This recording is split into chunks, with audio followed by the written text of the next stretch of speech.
Welcome to Layer the Alchemist, where we discuss all things heavy metal and hard rock.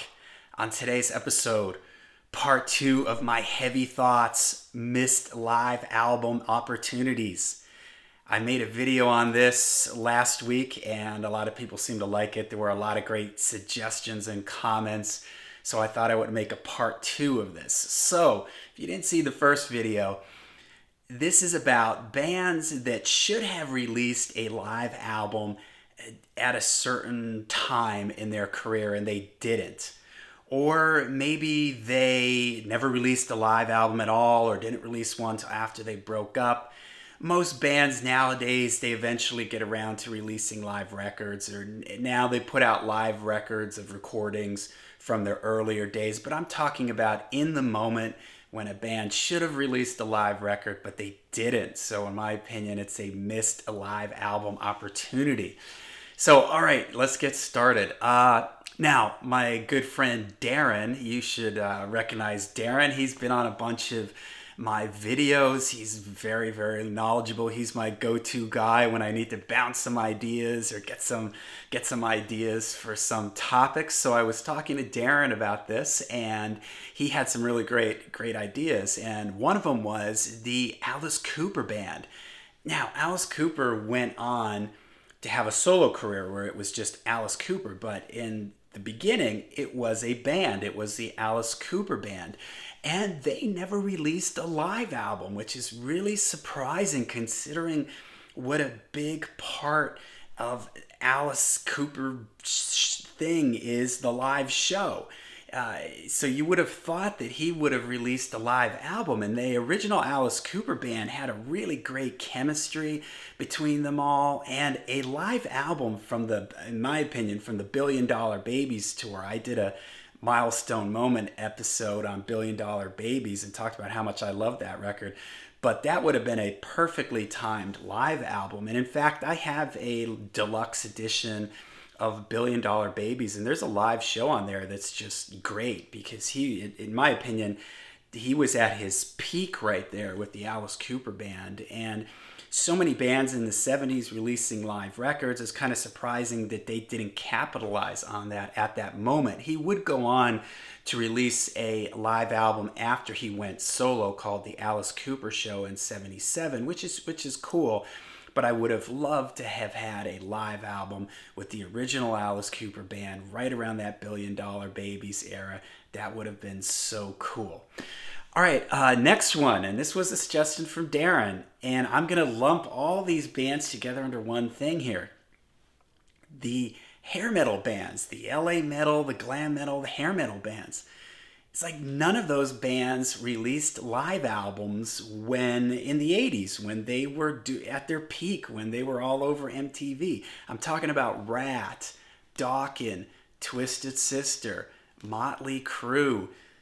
None of those bands released live records really in the 80s, like when they were right at their peak. Like, Rat could have released one maybe after Invasion of Your Privacy, or if Motley Crue had done one maybe around Girls, Girls, Girls, or Twisted Sister. Surprisingly, they were a band that really, their calling card was their live show, and it's really surprising they never released one, or Dawkins never did. I mean, all these bands would go on to release live records, but at that time, that would have been really awesome. And I don't know if it's because it seems like in the mid 80s live albums, at least with those bands, with the LA bands, I guess that just really wasn't a thing. But being as popular as they were, it's just surprising that none of them released live records to sort of capitalize on their success, because sometimes a live record can be like a greatest hits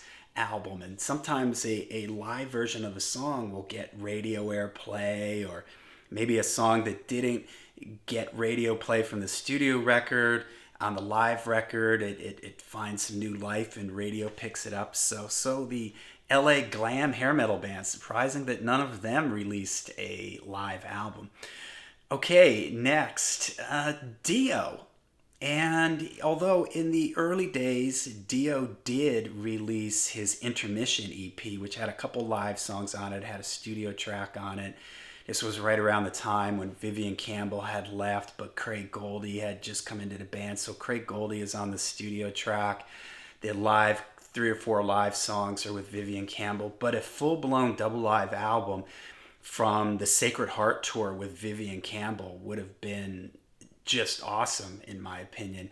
And Dio would go on to release a bunch of various live recordings, and you can hear live recordings from that era with Vivian Campbell, and he put out one from the Sacred Heart tour when Craig Goldie was in the band. And that was just when Dio was at his peak with his stage show, with his popularity. So, and I'm a big Vivian Campbell fan, so I would have loved to have had a really nice double live album with the Vivian Campbell era that Vivian was on for like the first half of the Sacred Heart tour. And that would have just been so cool to have a good collection of all songs from those first 3 albums, which I just absolutely loved those first 3 Dio albums.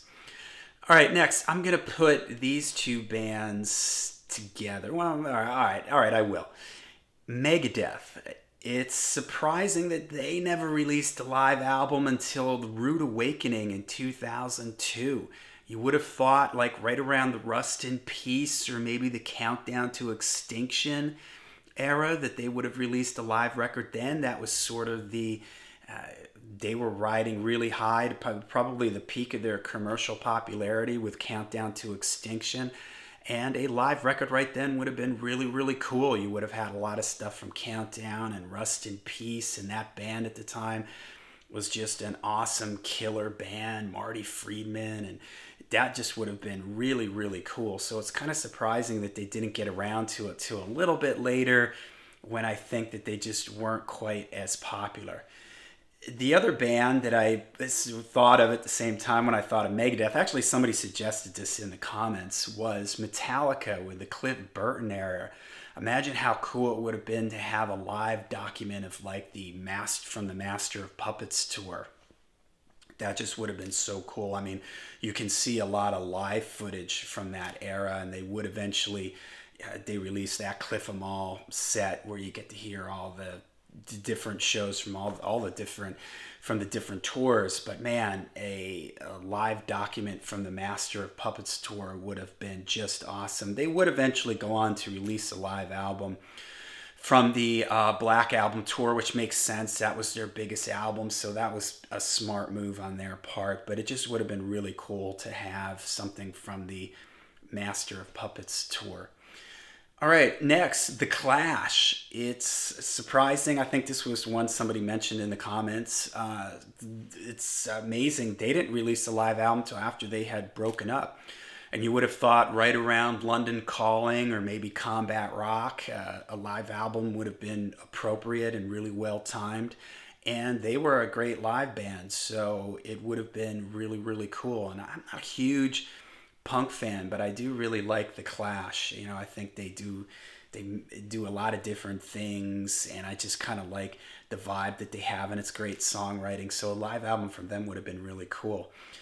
All right, here's in my last one here is a really, when you think of 70s hard rock, 70s rock on the radio, this is a band that you have to think about. Boston. I mean, their first album, practically every song on that album gets played on classic rock radio with regular rotation. And it's really surprising that they never released a live record at all, at any point.